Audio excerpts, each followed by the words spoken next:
Man, it's kind of vicious out here in these influencer streets. I don't know if Colby is a Colby cat, but I do know Brandon is a bitch. We're gonna see what's going on over here in Detroit. Love and Marriage Detroit, season 1, episode 4. Let's get into it.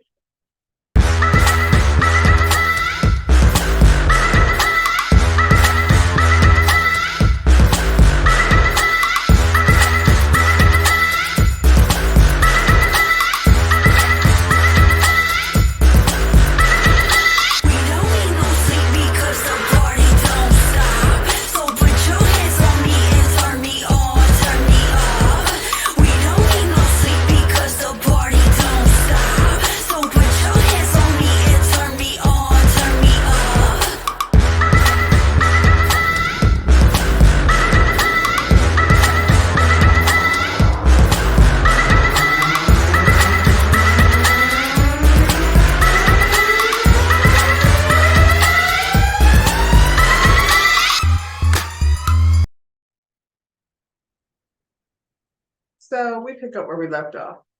Anthony and Latoya and their friends are still riding down the Detroit River. Anthony is full on bawling, snot rolling out of his nose, tears coming down his eyes. I'm kind of confused. He just wishes he had his grandmother because she's the only person that ever had his back. I'm guessing that he doesn't really have a lot of family, so he's kind of like adopted Latoya's family as his own. This dude is just whining and crying and snotting about not having, support, this whole Atlanta thing. Like, man, at the end of the day, we were in the middle of a pandemic and it just wasn't the right time for you to be making those types of decisions. I don't really know, like, what else is supposed to happen at this point? That was 3 years ago. So what are we gonna do now? And you, like, his wife was like, well, I've never seen you like this before. Like, you're full on crying. And clearly you have some resentment towards me. No, I don't. I just want support. He resents it. He does. And, like I said, what's done is done now. Like, maybe had you communicated better and planned things out better, you cannot just leave your family and go move to another state. Like, Atlanta it's not next door. That's a long ways away from, Detroit. When you got a whole family at home, your wife is a doctor, and you have 3 kids at home. I don't know, Anthony. I just need you to find something else to put your energy into. You cannot go back. You can't go back to that time. Now, if there's another opportunity waiting on you, like, God bless. But at this point, it seems pretty ridiculous. And then he goes straight from crying and bawling and straight into, let's just cheers with this opulence wine. And now there's no more tears and we're having a little toast and eating our cheese and crackers. Russell and Colby. Colby also has a friend. Colby, the swagger jacker, not only has like Jack and Christina's style, but she also jacking best friends' names because her best friend is Chelsea too. So they both got a Chelsea. Chelsea comes over, to visit Christina, and Russell is having a conversation with her. He's planning a surprise party for her 30th birthday. So who better to help you plan a surprise party than your wife's best friend? Chelsea and Colby discuss her business as an influencer. She wants to do a collaboration with this brand for her business, Harper Ray, I believe it's called. Harper Ray is the accessories designer. I looked on the website. Cute stuff and pretty reasonable. Anyway, she's trying to do a collaboration with them, and you get a little insight into what she does as an influencer. I'm not real sure how the whole influencer games works, to be honest. I know they post stuff on their social media and look for sponsorships, I'm assuming by different brands. People like what you got on and then they shop there. That, and that makes sense. Like, it's not the same as seeing something like just in a picture with no person in it. So I get it, but I don't find influencers to be that different, to be honest. When you look at them, different influencer pages, there's kind of a template for what they do. So for them, for Brandon and his wife over there, Christina, to be acting like Colby is doing so much copying of Christina, not really, because to me it looks like I said, everybody's similar in a way. Like it's all about the clothes, your particular style. If you have a good sense of style, and you could look at one person and say, this is my style, and see how they put things together. Like it's not rocket science. It's just a matter of people having similar styles or finding interesting pieces and different ways to do things. Not everybody has a good sense of style. So sometimes you need a little influence to help you, find your fashion sense. So I guess Brandon coming home, him and Christina have a meeting set up with they didn't call it marriage counselor. I don't know what these people are, a couple that's going to help them through this trial and tribulation that they're going to. Brandon comes in the house like a slug with a bushy ponytail poof on top of his head. He hasn't been home since the altercation argument that happened over at the wine opulence wine party. They sit down and they're talking to the counselor, and the counselors are trying to figure out like what went wrong. They're wondering why he ain't been home. He said basically back before he was married, he was real popping in the city. And I'm guessing he's implying that since he's been married now, he ain't popping no more. I don't know what popping in the city was. I don't know how popping he was. I'll have to check with my people in Detroit, but I ain't never heard of him before. I guess they come to some sort of resolution. I think with Brandon and Christina are both on bullshit. This is what their marriage is. He throws tantrums and tries to gaslight her. She pretends like she doesn't understand what's happening just because she's determined to stick beside him no matter what. And girl, stick beside his raggedy ass if that's what you feel like you need to do.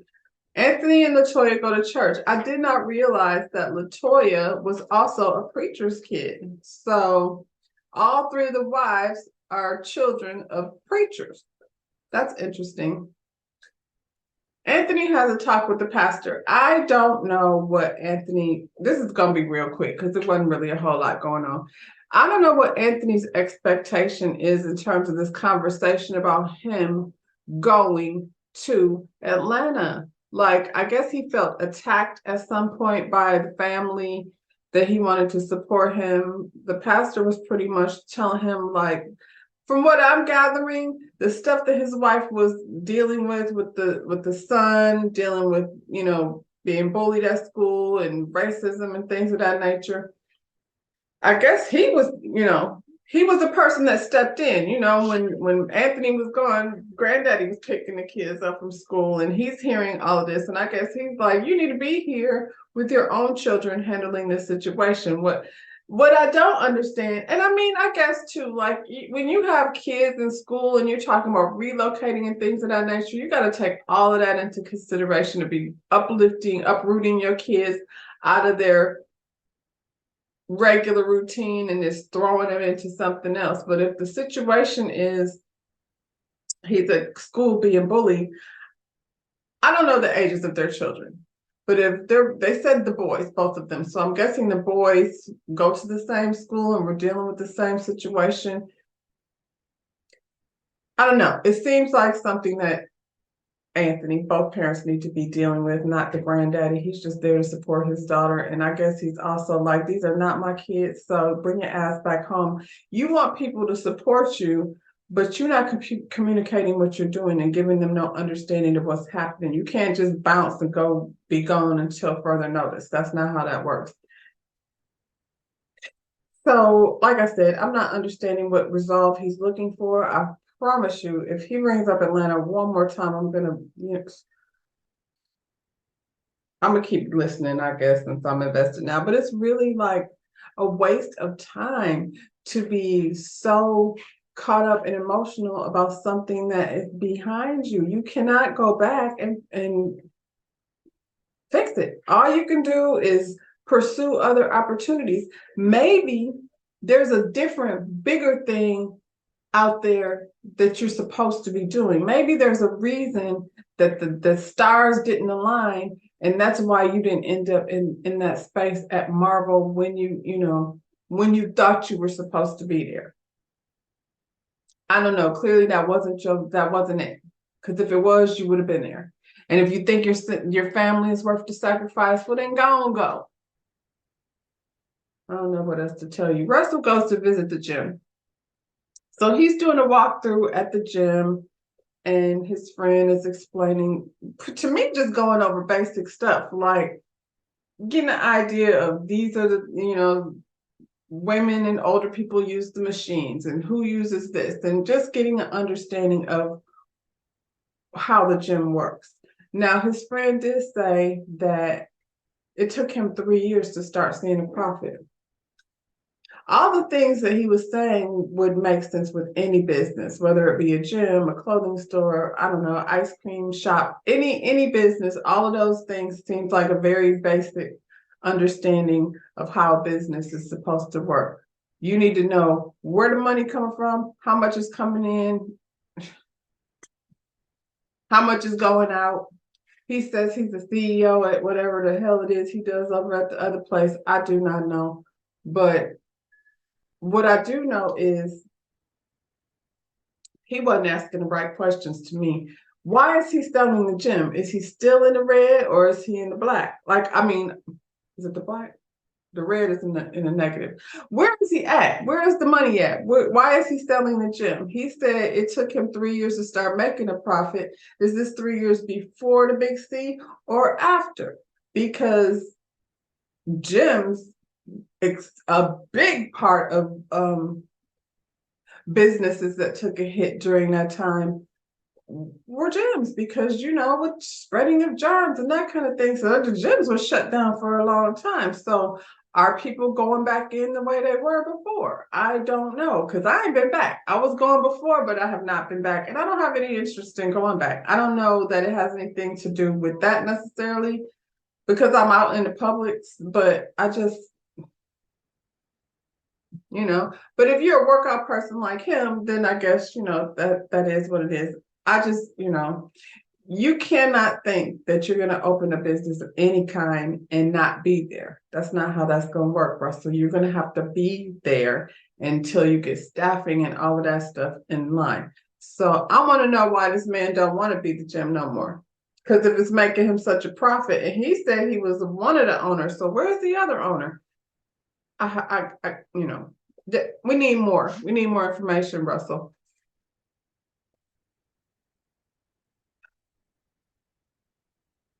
Not a whole lot happened. This episode was really not given. It was a whole lot of going back and forth, watching Kobe try to connect with different brands for her influencing business. Anthony crying and whining to anybody that'll listen about how he didn't get the opportunity and the support that he wanted when he wanted to go to Atlanta. And Brandon is out here, I don't know, not being able to brush his own ponytail, apparently, because it's a hot mess when he ain't at home. It's sticking up all over the place. So not Russell, I'm sorry, but it just takes, a minute to get all these names together, and I'm really super bad with names. Anthony sets up a little couples get together at the skating rink. They're all wobble skating because they haven't done it in a minute. First they were, dogging out the neighborhood. Why are we on this side of town? And Anthony said he goes skating on all the sides of town. Skating is fun. It did make me kind of want to go skating with my daughter. I probably am gonna be wobbly. You know what? The last time I went skating, because they talked about Anthony being a germaphobe, and I forget who said they were surprised. I think it was Christina that said she was surprised he had those skates on. He said he had on 3 pair of socks. The last time I went skating, I was feeling the same way. I was like, next time I go skating, I have to have my own skates. Back in the day when I used to, go skating, I had my own skates because that was a big thing up there in Michigan. So before I go back to the skating rink, I'll probably have to buy me and my daughter some skates because I just was so uncomfortable with the rented skates on. And again, just like I was saying with the gym, I'm damn sure not put my feet in some rented skates. Bowling, I don't want nobody's bowling shoes on. It creeps me out. But anyway, uh, they're at the skating rink. The men have a discussion about the what is it? The man nation, the man movement. Anthony is talking about we need to step up because the women have been, leading the community for so long. It all sounds good until I see whatever the hell he's talking about because there's not, but you can't just say man movement and make me understand what the movement is. You so busy crying about what happened 3 years ago. I don't know how you gonna focus on any type of man movement. And based on the way you was crying, I'm not going to judge you for crying. I'm just judging you for crying about something that's so far in the past that it just doesn't make sense. You need some healing. Get over it for real. What's this boy's name? Brandon wants to talk about the showcase. Let's talk about the showcase. We need to gather some investments, get this money, bring in these artists. My artist is going to come. Then we'll see like whether they're going to get signed. Who's doing all of that? Are you relying, Brandon, on Anthony's connections? Russell don't do music. He's over there being a preacher of whatever he is over there at the not for profit, and now he's buying a gym. So he don't have nothing to do with the showcase. He don't even go to the club no more. So he's just a spectator like we are. Anthony ain't said nothing. Like, really? We gonna get investors and do all of that? Who is? Who do you know? Because Brandon, who's he's a member of this elite group of movers and shakers in Detroit, but he ain't popping like he used to be popping. So let's see what you got, Brandon. Because all we seen is this little girl gyrating around in the studio, not even really gyrating, more like slithering around in the mirror, and you not telling your wife that she was over there. And she looked like a child, Brandon. I'm just saying, she looked real young. Initially, when everybody showed up, Russell and Kobe came separate. So Russell shows up, him and Kobe, they're not booted and scooted in their skates yet. So they go to get their skates, and then Russell springs it on her that, yeah, he went over to the gym today. He had a meeting. She's in her feelings about that. Kobe, calm down. It's not that serious. He just was over there like asking questions, gathering information. It was not a real meeting. It was a discovery. What did Karen Huger say? He was just in the discovery phase of the gym, but he did say he was 85% sure that he wants to go ahead and purchase it. I want to hear that number. What number is it? What's the number for the purchase? It looked like when he left, it looked like I'm pretty sure I seen an Anytime Fitness sign up there. And I'm like, is that the gym? Is it Anytime Fitness? Because if he's getting into a franchise, that does make a little more sense because people tend to gravitate towards things that they're familiar with. And Anytime Fitness is all over the world. And then when you're dealing with franchises, like the national marketing and all of that stuff goes along with it. So that part is a good thing. And you don't have to spend all your money on marketing and getting people to go in there because you're with an established name. And like I said, you get national marketing with your business, but still, like, what's the number, Brandon? Russell, what's the number? What you got to put down? How much is it going to cost us over here to get this gym? The equipment's all there, but is it new? Is it updated? We need a lot. We need to sit down. But when we have that meeting, Russell, when we get down to the decimal points and the dollar signs, that's when Kobe needs to be there. Kobe, don't worry about that last meeting. She says she don't know your boy. I don't think, unlike Brandon over here, her not knowing your boy that owns the gym is definitely not the same thing as Christina not knowing his artist. But he did say something. Every time I think I like Russell, he says something really ridiculous that makes me be like,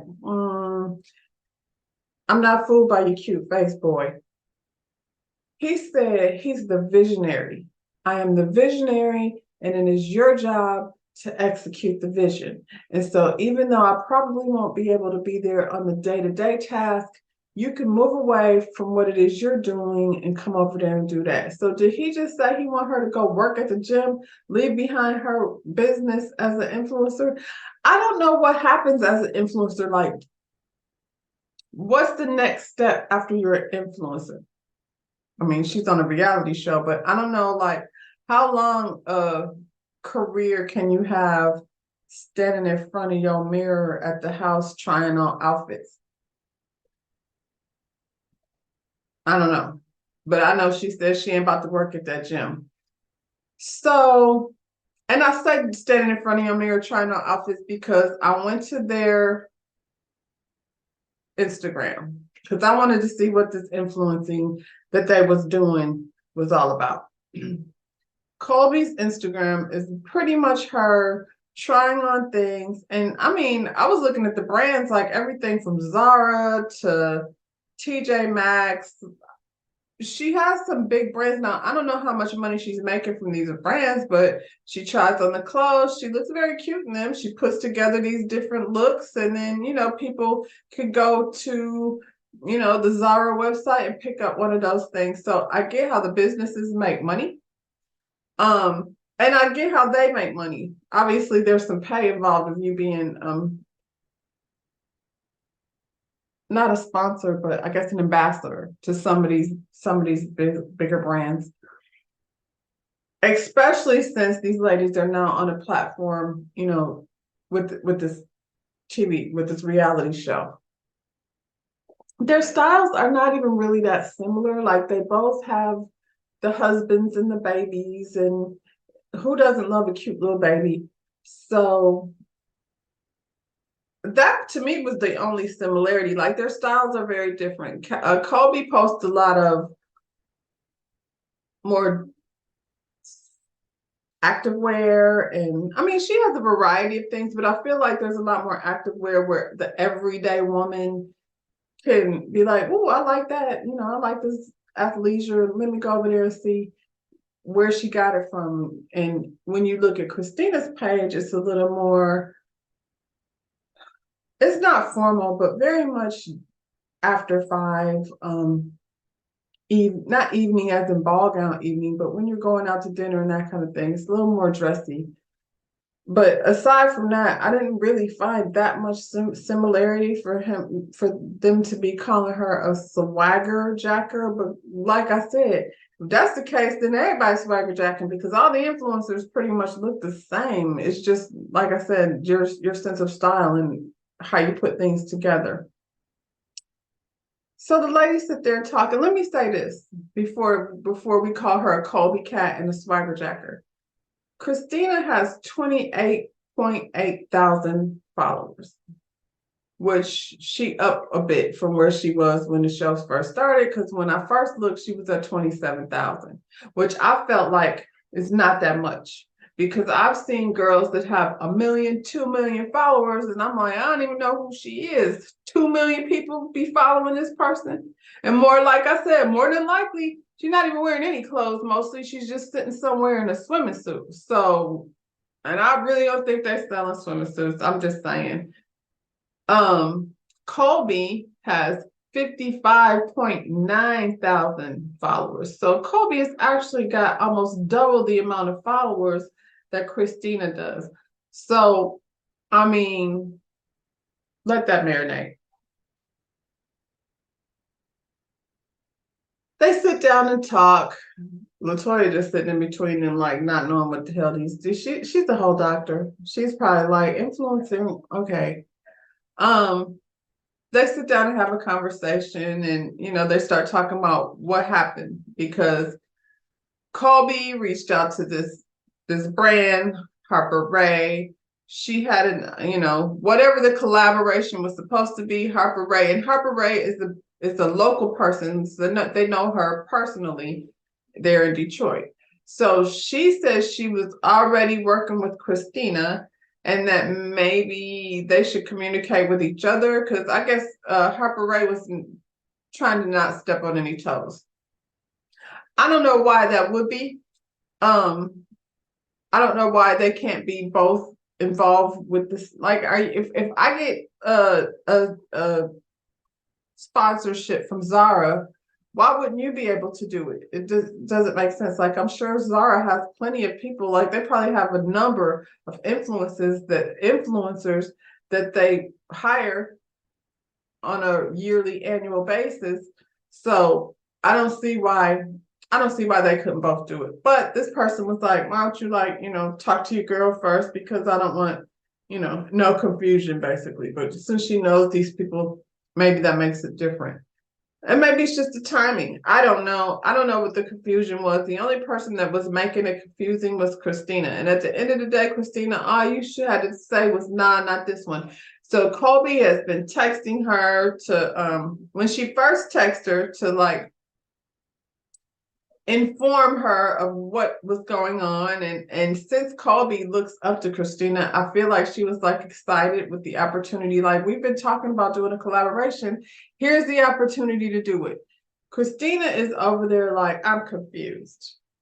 And I feel like she's absolutely not confused. I feel like she was over there arguing with her husband, and he was over there trying to make Colby the bad guy. And in order for her to have peace and resolution in her house, she is now leaning into this foolishness that Brandon is saying, and it's going to affect her relationships with people. Brandon don't have no friends. Anthony, that's it, I feel like. And he about to burn that bridge. So first she said she just needed time because of, last time we seen her, she was over here howling and screaming at her husband at the wine event, and then got left at the front door and he didn't come back home. So if that's what you got going on, you could have just texted her and said, girl, I got a lot going on. Let me get back to you next week and we can talk about it. She didn't do that. She just sent her a text message that said she was confused. So in her confusion, Colby called her to try to make, some understanding happen. And she's not answering. Why is she not answering? Because she over there listening to her whack ass husband. That's why. So they start going back and forth because she's trying to, like, literally gaslighting Colby. Now, this is like gaslighting at its best. Isn't it interesting how these women who have these husbands like this take the same foolishness that their husbands do to them and try to pull it on somebody else? Colby's young, but she's not stupid. And she's not afraid to speak her mind. I like that about her. And it comes across in a very genuine way. Even Dr. Latoya is looking at Christina like, I'm not understanding what you're saying. If I have a friend that's in the same business as me, we don't have to do everything together, but if we've never done nothing together, I feel like it would be so much fun to collaborate on something with my friend. But it's not about the collaboration. It's about her husband don't like Colby. That's what it is. And he keeps on, pushing that narrative. Ever since Colby confronted him down at the lavender field, he's coming for her. He doesn't like her anymore. He wants the same for Christina. I think he feels like if her and Colby are friends, it can maybe cause some stress for him.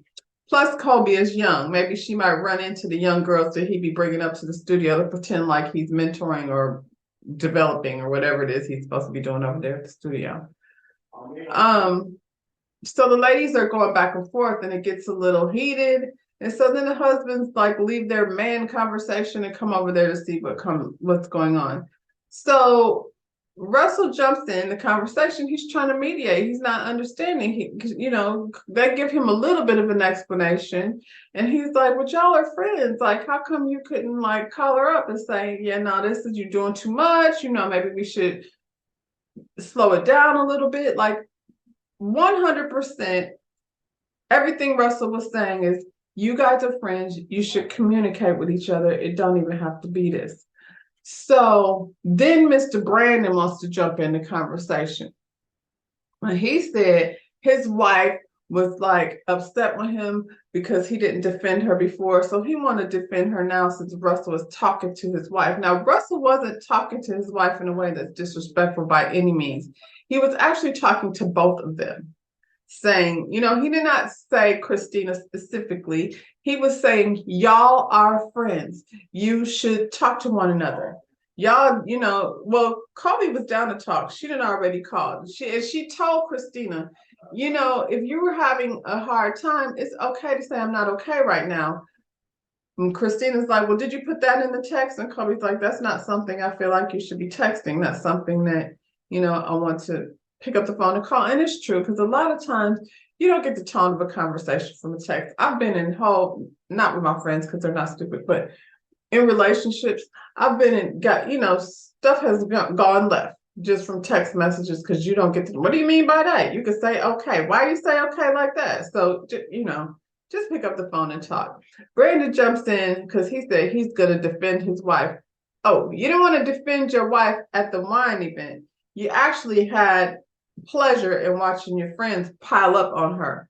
Russell and Colby, by the way, who were not there. These are your other friends. So now Colby, who was not there when you weren't defending your wife, now you want to defend your wife against her because you don't like her. You already called her a swagger jacker.